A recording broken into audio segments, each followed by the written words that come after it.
Inscreva-se, curta, comente e compartilhe. E lembrando que nós estamos em todos os aplicativos de áudio da sua preferência. Vai lá e procura IP Grupo que você vai encontrar.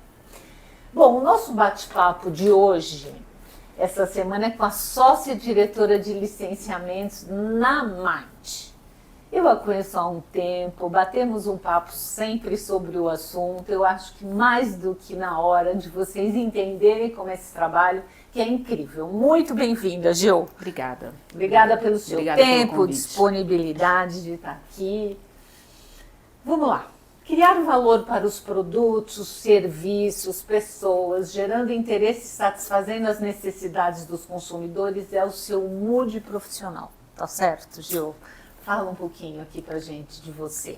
Bom, na verdade, assim, acho que todo mundo que trabalha com comunicação e marca tem que ter paixão, né? Eu faço isso há muitos anos e continuo tendo paixão pelo que eu faço.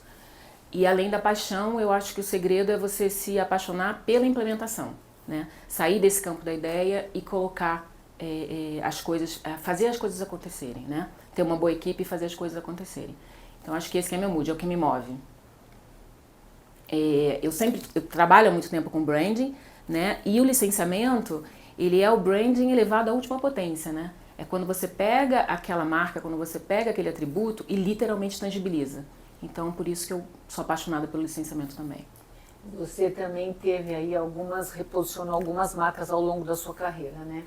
Sim, eu trabalhei com vários segmentos e não é acaso que a gente acaba seguindo esse caminho, mas sempre trabalhei muito com marcas premium e sempre nesse segmento de precisar reposicionar, né? Como você tira determinada marca de um nicho e coloca em outro.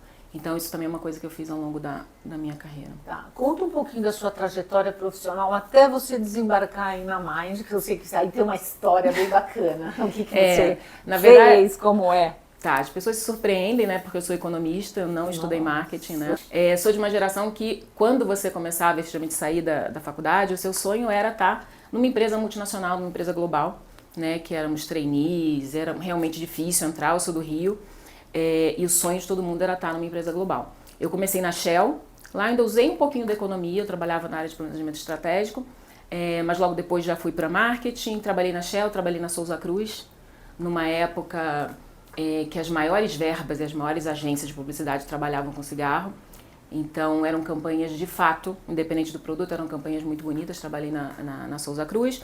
Depois eu vim para São Paulo, trabalhei com Chivas Regal, o whisky. E depois entrei na tecnologia, quando eu lancei o IG junto com o Nizam Guanais. Quando ninguém sabia o que era internet, muito menos internet grátis, em 1999, 2000. E aí em 2000... né, que eu estava lançando o IG junto com o Nizam Guanais, um time incrível, que é um dos maiores casos de branding, né, desse país, que era ninguém sabia o que era internet, muito menos internet grátis, e o símbolo era um cachorro, né? Então é como você coloca isso tudo, de novo, né, essa tangibilização de atributo é uma coisa do branding no marketing que eu tenho, assim, é a coisa que eu mais gosto de fazer, realmente é muito legal. E daí como você chegou até a Mind? Depois do IG, né, que foi quando eu entrei mesmo nessa parte de tecnologia, eu fui convidada pela Nokia para posicionar uma marca premium, naquela época que a Nokia estava lançando celulares que tinham câmera, internet, enfim. E lá foi onde eu conheci a Fátima.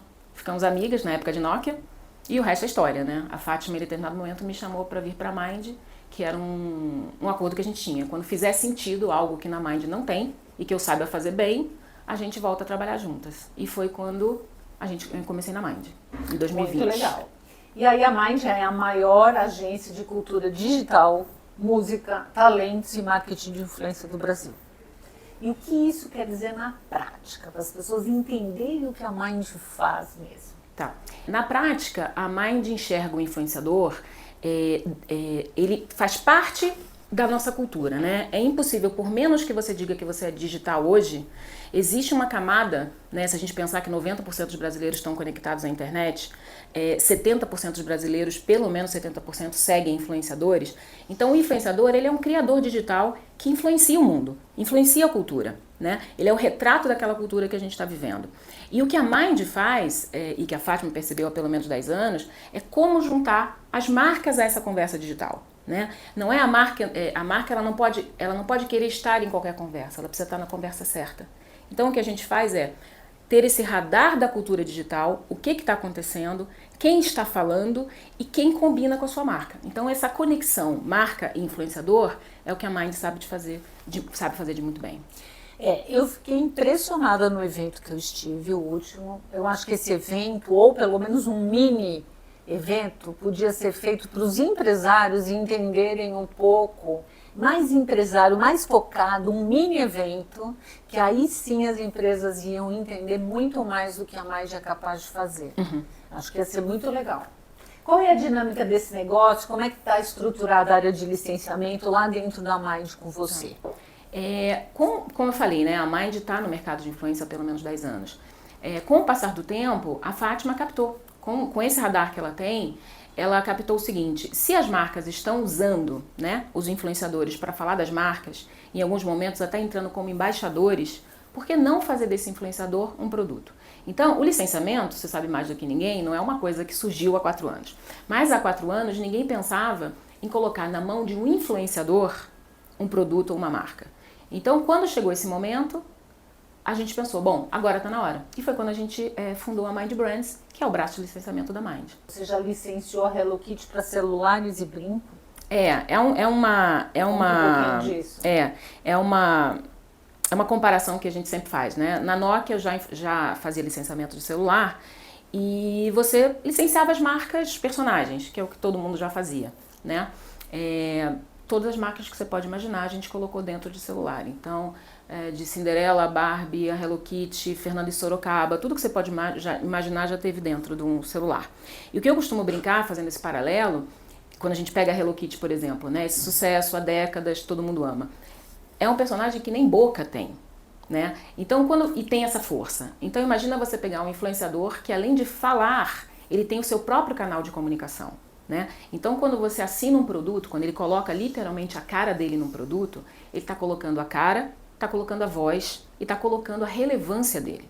E no próprio canal que ele tem, que é a rede social, ele fala desse produto. Então, o impacto e o alcance que a marca consegue através do licenciamento da influência é explosivo. Então, essa é a conversa que a gente gosta de estabelecer com as marcas.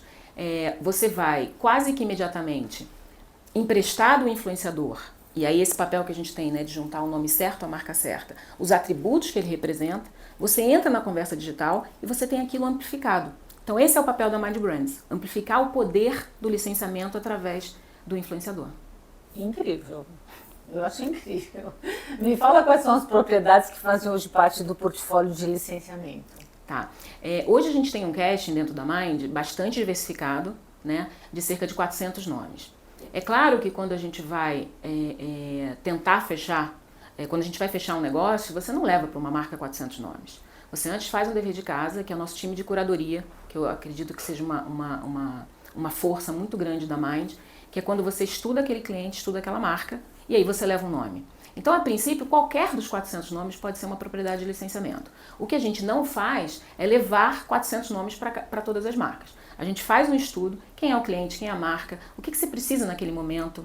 Muitas vezes o cliente acha que ele precisa de um influenciador de milhões de seguidores, às vezes ele não precisa. Então, a gente estuda muito antes de sugerir quem são os nomes que a gente sugere, enfim, indica para aquela marca. Aí é super assertivo. Não tenho dúvida, porque você está ali focado, até um trabalho de consultoria nesse momento. É um trabalho de consultoria. Qual que é o DNA em comum entre essas licenças? Gerenciar pessoas que viram marcas é um desafio tanto para vocês, né, que eu sei. Afinal, as pessoas erram, e como é que vocês administram esse negócio, ou esse aspecto do negócio? Tá. Quando a gente começou o negócio, o que poderia ser um risco passou a ser um diferencial, né? Então a gente tem muita segurança no que a gente faz, porque são 4 anos de licenciamento, mas são mais de 10 anos de publi, né? Com essas mesmas pessoas. Então o que a gente faz, a gente se cerca de estrutura, né? Então cada projeto na Mind tem um grupo de atendimento. Cada artista na Mind tem um grupo que cuida dele. Então o que a gente faz a gente está sempre muito próximo dessas pessoas. A gente sabe o que vai acontecer com a vida delas, o calendário de eventos, o calendário de shows. Ruídos acontecem, somos, como você falou, somos humanos. Mas dentro dessa estrutura da Mind, a gente consegue dirimir antes de acontecer, e quando acontece, a gente consegue gerenciar de uma forma positiva. Então a gente nunca teve, por exemplo, nenhum cancelamento de projeto de licenciamento desde que a gente lançou a Mind Brands. por conta desse gerenciamento que a gente sabe fazer bem. Muito bom. E acho que você deve ter bons resultados, né? A gente tem. E muito por conta desse diferencial, né? Então, quando a gente começou a falar de licenciamento de celebridades e influenciadores, as marcas tinham, muitas vezes, histórias ruins para contar, né? De falta de compromisso, de falta de entrega. Então, quando a gente começou, a gente sabia exatamente qual era a dor desse mercado. E a gente trabalha para que esse seja o diferencial. Seja na curadoria, seja no planejamento. A gente tem um departamento jurídico e financeiro dentro da Mind, então os contratos são muito bem amarrados. Então aquela preocupação, mas e se ele não entregar, se ele furar? Não vai fazer, porque a gente tem um contrato muito bem amarrado. O meu papel é garantir que o cliente tenha essa segurança e o influenciador também. Tá, perfeito. Quais são os cases que você pode compartilhar conosco aí de sucesso? Os recentes. Tá, tem um case que a gente está apaixonada, que é o case da Ana Castela com a Impala, uma coleção de esmaltes que a gente lançou há aproximadamente 60 dias, que eu não posso, enfim, divulgar números, mas eu posso dizer que não tinha fábrica para fabricar esmalte suficiente para vender a Ana Castela. Que beleza. Mas o esmalte é muito legal, e quando você tem, é bárbaro. E é um case que junta muito do que a gente fala que é o nosso diferencial, né? A gente fechou esse projeto em 2 meses, em 3 meses ele estava na rua. Então uma das coisas também que eu quis trazer pro licenciamento de influência é essa rapidez, né? Para você estar dentro de uma conversa digital, você não pode ter um lead time de 1 ano. As coisas acontecem muito rápido. Então, para você aproveitar aquele talento naquele momento, você precisa ser rápido. Então, a gente trabalha hoje para conseguir colocar grandes cases de forma muito ágil e segura no mercado. Esse é o meu objetivo. Perfeito.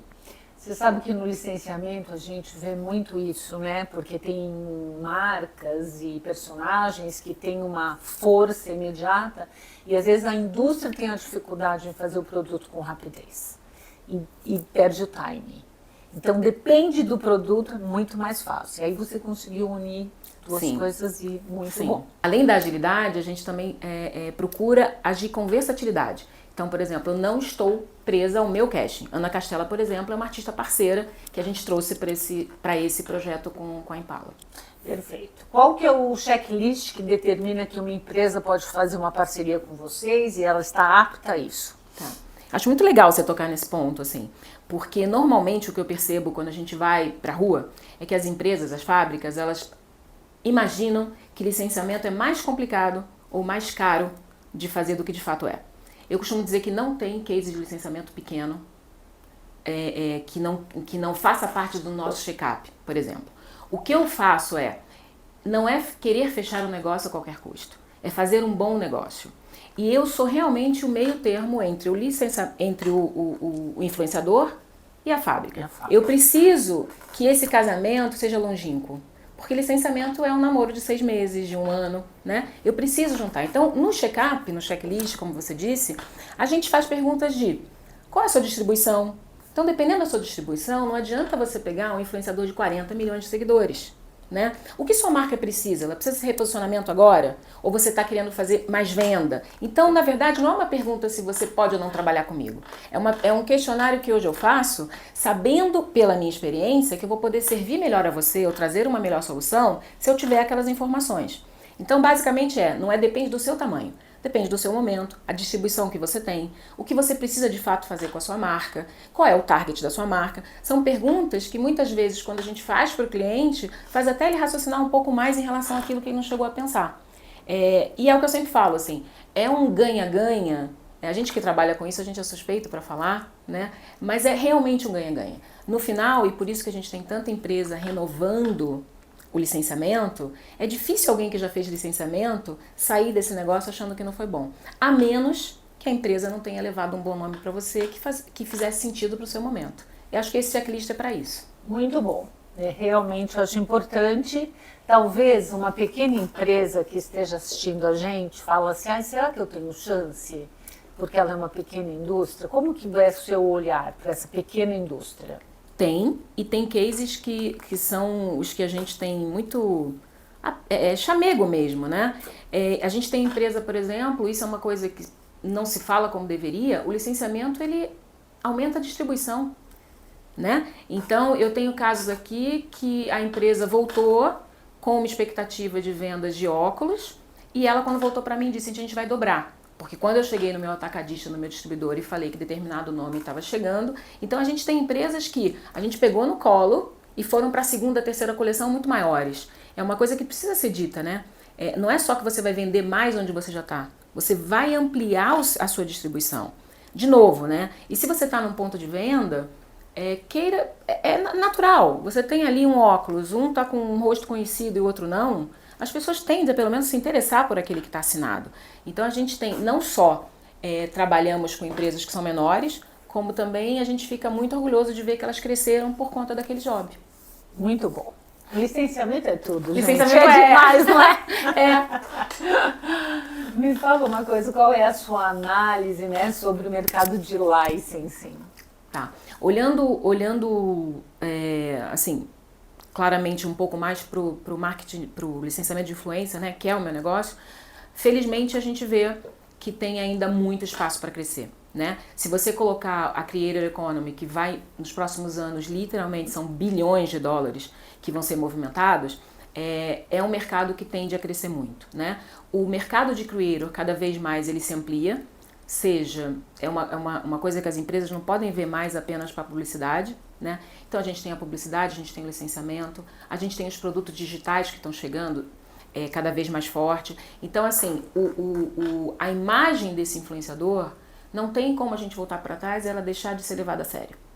Então o licenciamento do influenciador, ele cresce, vai crescer, e é muito difícil, eu acho, uma empresa estar nas conversas que importam, as conversas digitais, sem trabalhar com a influência.